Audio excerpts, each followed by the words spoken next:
We are live. It says so on my screen, so I believe it. Innotivity live here on LinkedIn, Facebook, YouTube.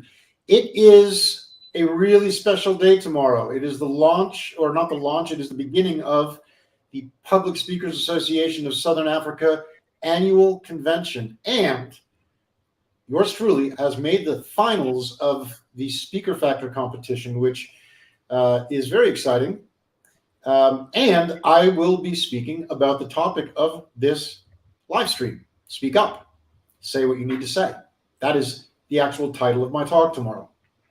Now, as a very special treat, I thought for today, it would be fun to have our guest hosts be the other two people who are competing in the competition tomorrow. So that is what we are going to do. Today, we have a couple of great guys and very excellent, wonderful speakers as well. That is these gentlemen right here. That's Nick Smit and Ian Bratt. I see three of us on the screen. So say hi, Nick. Go ahead and introduce yourself to us. I know you Hi, go as the everyone. yeah. That's what I got. Yeah. Hi, everyone. I am Nick Smit, aka the Rebel Ninja, and I aim to activate, impact, and move people to become more growth mindset orientated, less risk averse, and more ready to take control of their lives and create their own reality. Well, that was very well put and very straightforward. I'm going to now introduce Mr. Ian Bratt. This is in no particular order. Ian, you want to give us a quick introduction to who you are, and then we'll get right into the conversation. You're going to need to turn on your microphone, though, Ian. Says Nick Smit, but I'm not Nick Smit. I'm Ian Bratt, the speech doctor. There we go. And in fact, I am a doctor. But I'm a doctor of chemistry, not of speaking. But I help people to tell their stories, to impact people by telling their personal stories and leaving them with messages which will remain with the audience long after they've finished speaking. Well, let me ask you this for starters, Ian. Let me ask you, when you say, you're a speech doctor and you help people speak, what do you think is in the way, and I don't mean for professional speakers, but what is in the way of the average person for actually being willing to say what's on their mind and actually just say what there is to say? I think it's really lack of self-confidence. I think depending on what situation they're in, whether it be in a meeting with other people or whether it being in front of an audience, it's just the lack of confidence to put their ideas across. And teaching people how to speak and encouraging them to learn how to speak and get rid of those nerves helps to develop that self-confidence so that they can then put their ideas, as I say, whether it's in a meeting or whether it's in front of an audience. Well, would you say, Ian, that though, if someone's lacking self-confidence to say what they need to say in life, is the only solution that they have to get up and talk in front of people? Is there other things that you can suggest that people can do to overcome that? No, I think it's all about trying to teach yourself to be more assertive and to believe that you have something to say. I think most of the people that don't want to speak up believe that they don't have something to say. Perhaps it's people where they're one of the more junior people in the group and they don't feel that they have the authority to actually say anything. At the same time, it's up to the leaders of those groups to encourage everybody to participate. Got you. So on the one hand, you're saying if you're dealing with a group dynamic, you want to make sure that everybody gives each other space. I know there was a big study done at MIT, I think with Carnegie Mellon and Union College about 10 years ago around creativity, where they found that the winning teams in the competition that they ran as a test were the ones that had the most equality of speaking in the team. And the teams that had the biggest superstars but who dominated did not do that well. And in innovation and creativity as well, they didn't come up with as many ideas. They didn't come up with as many good ideas that were useful. What was the most important factor out of all the factors they measured was the level of equality in expression among the group. So would you say that goes along with what you've seen as the speech doctor? Exactly. It's all about teamwork. And if you have 6 or 8 people in your team, but you're only using 1, 2, or 3 of them to generate ideas, you haven't got a cohesive team, and you're not actually tapping into the ideas of everybody. And if you get people who dominate a group like that, then you do find that they don't tend to perform as well as a good cohesive team where everybody contributes and everybody has something to contribute. That's the point. Everybody is different and we all have our own ideas. So we should be encouraged to contribute our ideas, however crazy they might seem. And it's up to not to be shouted down by the strong people in the group, because then you will repress those ideas. Well, I'm gonna say right off of that to say, while we're talking about everybody needs to be heard from, let's hear from Nick on the same topic of Nick. What do you think is in the way for most people when they don't say the things that they want to say in life? I think, much like Ian, I think it's really about self-confidence and owning who you are and having a clear idea of, who you are and the message that you want to portray. Again, in whatever scenario, be it in the office or in a classroom or with your friends or whoever. I think the important thing is having the opportunity to say to yourself, I'm going to say this and I'm going to share, and it may be welcomed, or it may not be welcomed, or it may be agreed with, or it may not be agreed with, but I'm going to, to take that chance and voice my, say what I have to say. Not really, and it doesn't have to be voicing an opinion. It could be sharing something. A story comes to mind. I have a friend and business partner called Nicole, who is also disabled like myself. And she's in a wheelchair, and she shied away from interacting in the office just because she was an introvert, and also because of her being a person with a disability. And then a huge opportunity came around where she had to present a case study that she wanted to put together. And in order to do that, she had to speak in front of, I think it was 5 people to start with. And so I discussed this with her and I chatted her through it. And I said, you've got this really important message and you've been working on it for years. And the concept is really important. So, you've got to do it. So we kind of bashed it out and she went for it. She ended up sharing it and she got through to the next round. And, shortcutting the story, she ended up presenting it in front of, I think it was 300 people. And she won an award for her research idea because she's in the research industry. And that just goes to show that at the beginning, she didn't have the courage to share her story. But because it was so important and it needed to be said, she started small and then gained confidence and then ended up being able to speak in front of a huge group and winning, of course. So that's a fantastic story. And by the way, just to show you what's going on the chat, we have Yuka knows who you're talking about. She says Nicole is amazing, and now she's a power. Hi Yuka, nice to see you. Thanks for your comment. She also said this, which I think is an important thing for us to know. The three handsome gents. I think she's referring to us. And it's great that she didn't leave any of us out and just say there's 2 handsome guys and have to fight over which one it is that's been left out. So Nick, let me ask you this. I want to ask you guys something that Yuka actually, when she was on the show, dodged. And so I just want to ask you guys this. I want to ask you, let me start with you, Ian. What are you not saying that you really need to say? Something that you have actually not been saying in your life. Something that somebody you haven't been saying it to, and you don't have to necessarily tell us if it's a private thing, but you can just tell us what it is, what it touches on. You don't have to tell us the actual content necessarily. But what is it that you have not been saying? Because it is time to speak up and say what you need to say, Ian Bratt. Yeah, that's a difficult one, Michael. I think I'm pretty outspoken.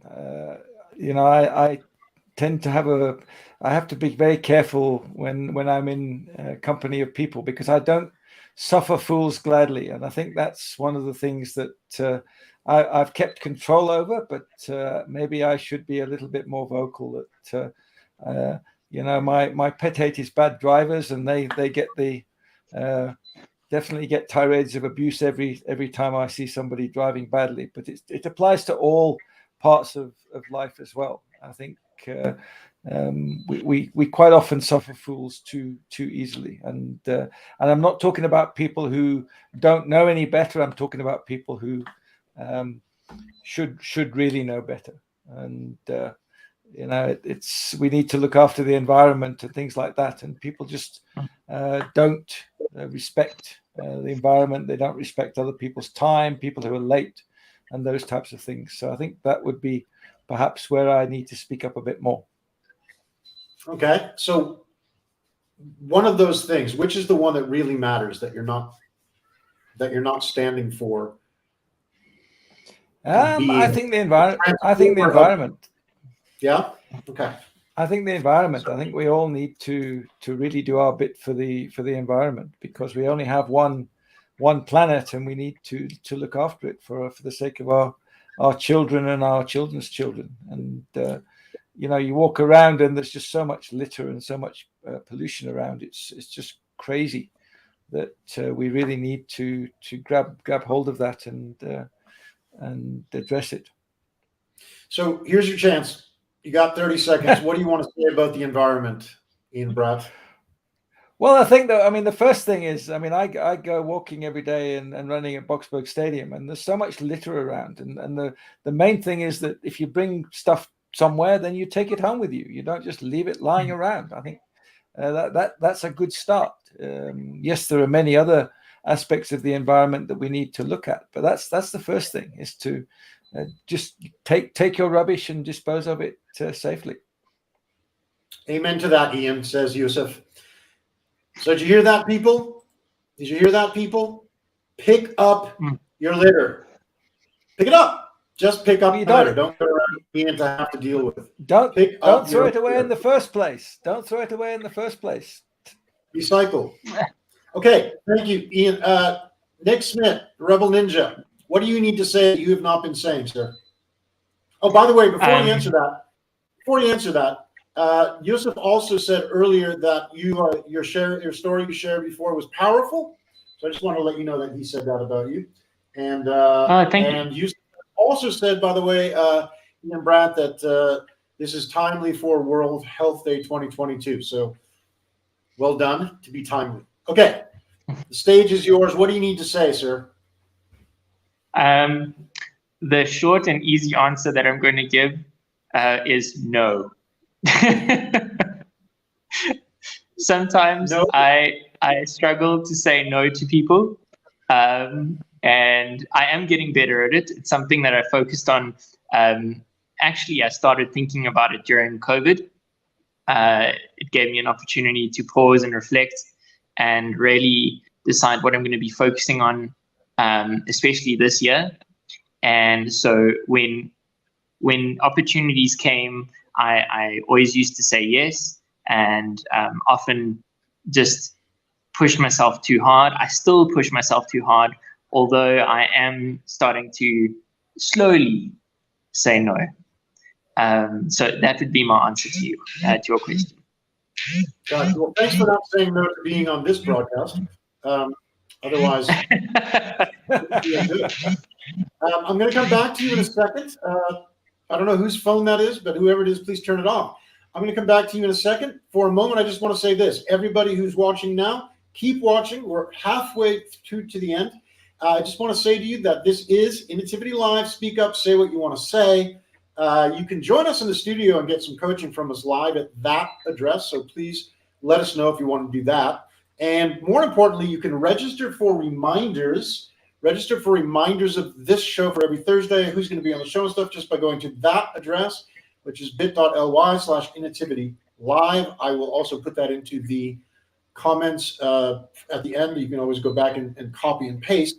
And finally, if you want to see the previous episodes of this with some great people on it, as great as the people today, you can do that at our YouTube channel, Innotivity TV, which is simply the YouTube URL/C/Innotivity TV. So that takes us to the halfway mark. And if you're still with us, that means you should stick around to the end because you've been here this long. So we're going to go back to our guests, and I'm going to ask Nick to answer a second tough question, which is the following.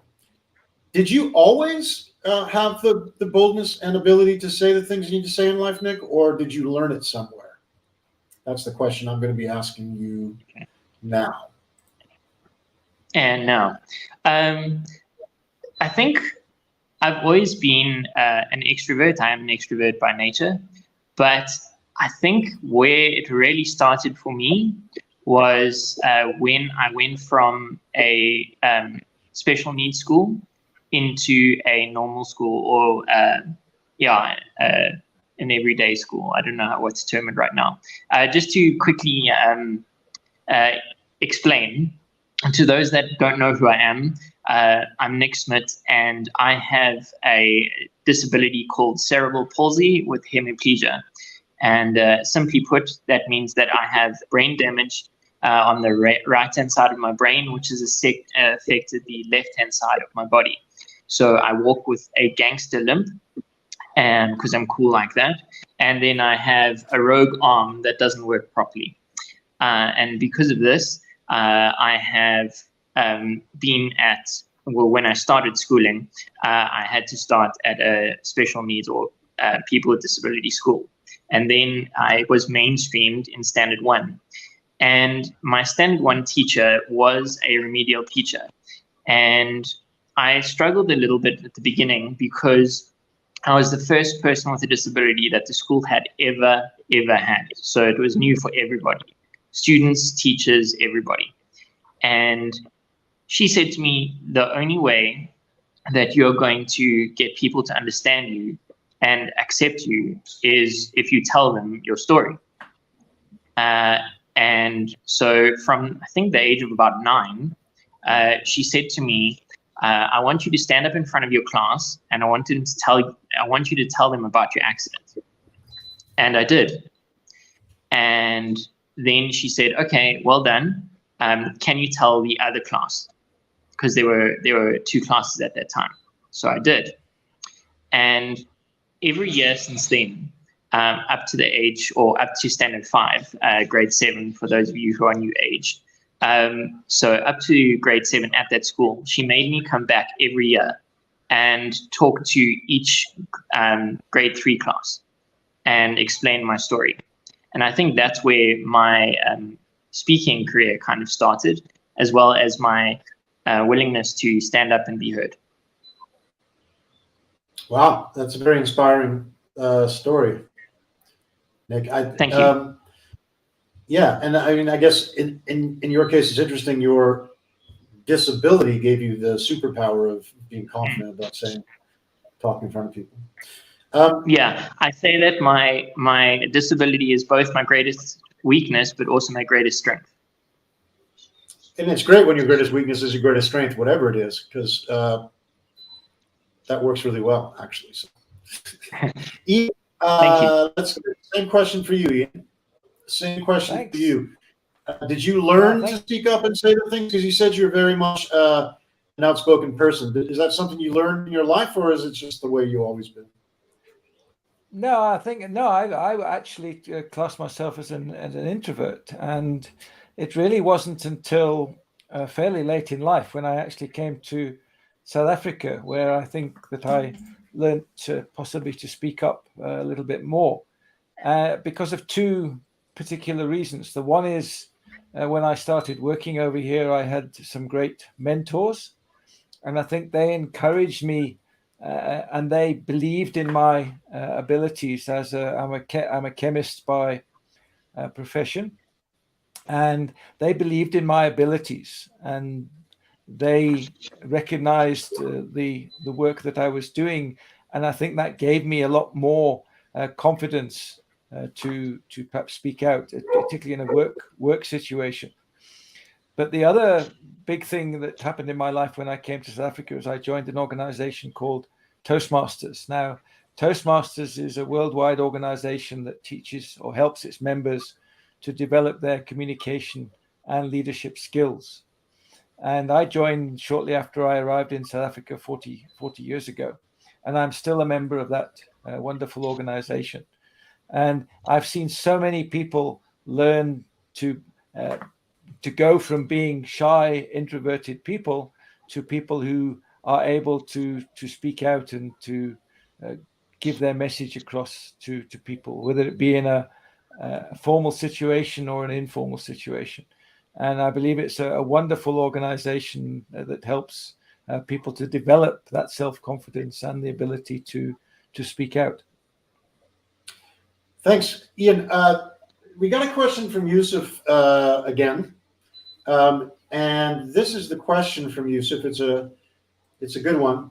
Nick, let's not stay too long on this, but I'd just like to have you give him an answer for this, because this will lead us into our last portion of the talk, I think, very well. So what is the story behind the Rebel Ninja? Why the Rebel Ninja?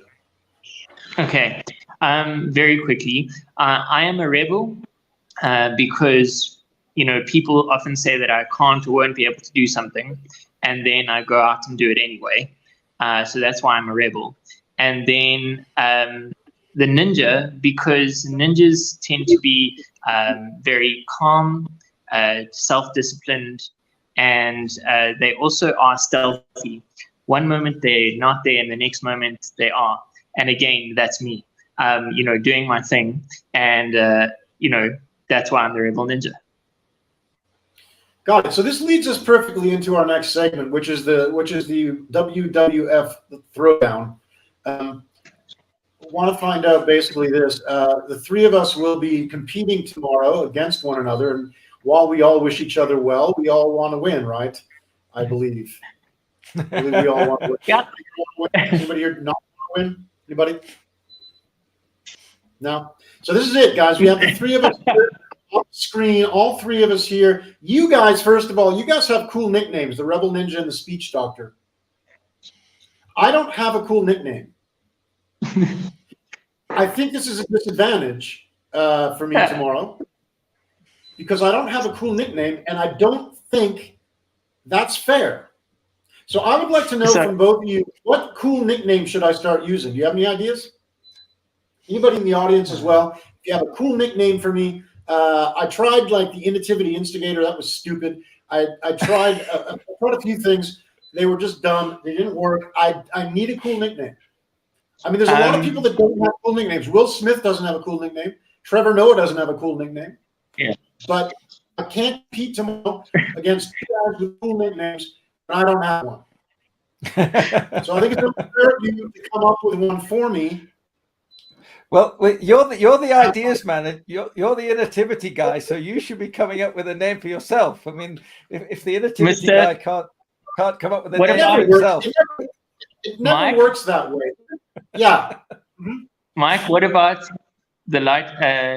What I said in my head, I was like, the light, Mr. Lightspeed or something like that, Mr. Ideas or Mr. Lightbulb. Mr. Lightbulb. I don't know, like something along those lines, because it's coming up with an idea. No, let's have a vote. Anybody out there like Mr. Lightbulb? You can just type in the chat. No. If you like it. I don't think. Well, you could go biblical. This is maybe not the best because of its biblical reference, but you could be the creator. The creator. Okay.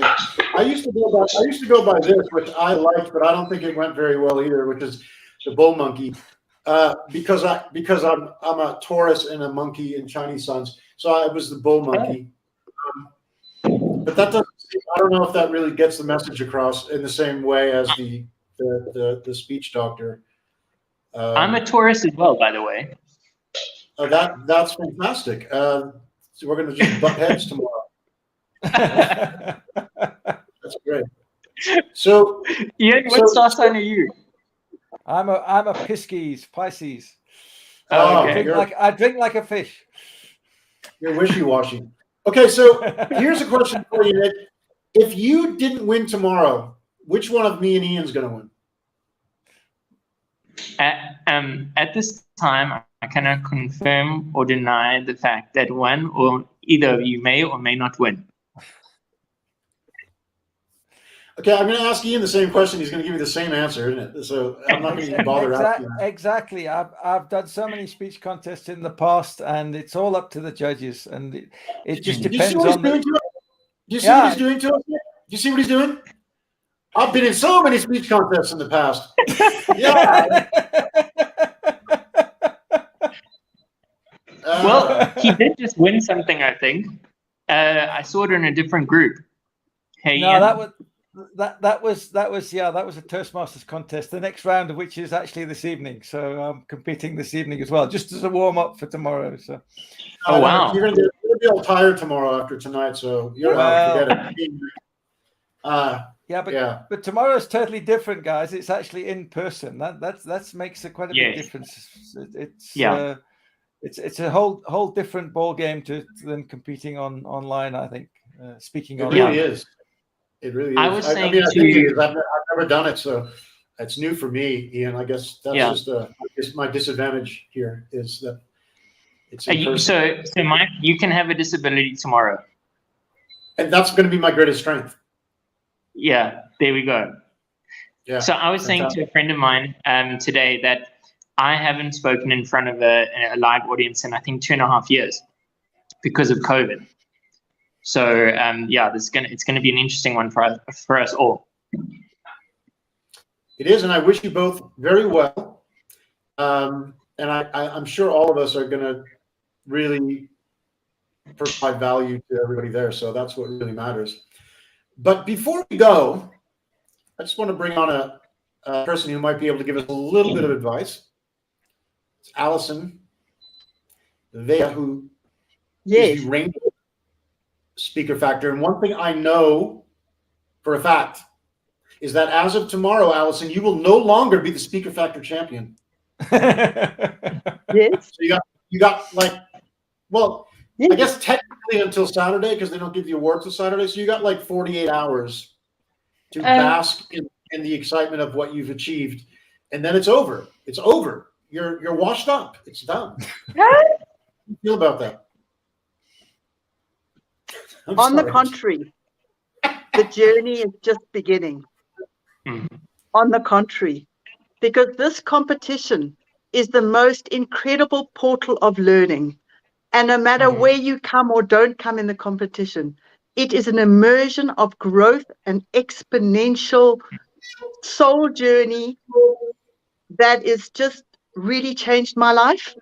And because of winning Speaker Factor, I'm now a fully fledged convention speaker. And that's the start of a whole new journey. So what I wanted to say to everybody tonight is that speaking and writing somehow made sense of my entire life. And 3.5 years ago, I didn't think I had a story to tell. And I was at an international convention and I heard incredible global speakers and the most incredible storytellers. And they literally changed my life. And out of that, I realized I didn't have one story.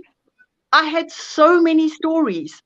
And I used to be somebody who was excruciatingly shy, not comfortable. I used to battle social anxiety.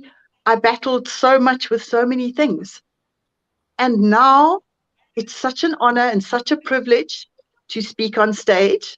And it's such an honor and such a privilege. I feel like a kind of proud midwife in the wings. I really do. With these handsome men, but nevertheless a midwife. Watching other people grow their wings and fly. It's been extraordinary. Alison, you are coming back as the guest host in a couple of weeks. I think it's in about a month, actually. So everybody, Alison will be sharing a lot more about the story she just touched on there, about how she learned to speak up and actually say what's needed to be said. Gentlemen, I wish you well tomorrow, although I don't want you to win. But I do wish you well, and I think we're going to all be terrific. Thank you for being here. Thank you, Alison, for popping in as a surprise. This is Innotivity Live. Next week, we have Jim Friedman of the World Creativity Innovation Week / Day. He's the chief steward from Ohio. He will be our guest host for a full hour version of this thing. So if you can't stay for the half hour, you're going to really struggle next week. Thanks, Nick. Thanks, Ian. Thank you very much, Allison. This is Michael Lee, as usual, saying goodbye and thank you to all of you for being here. Remember, you can register for reminders for next time at that address, bit.ly/Innotivity Live. See you next week.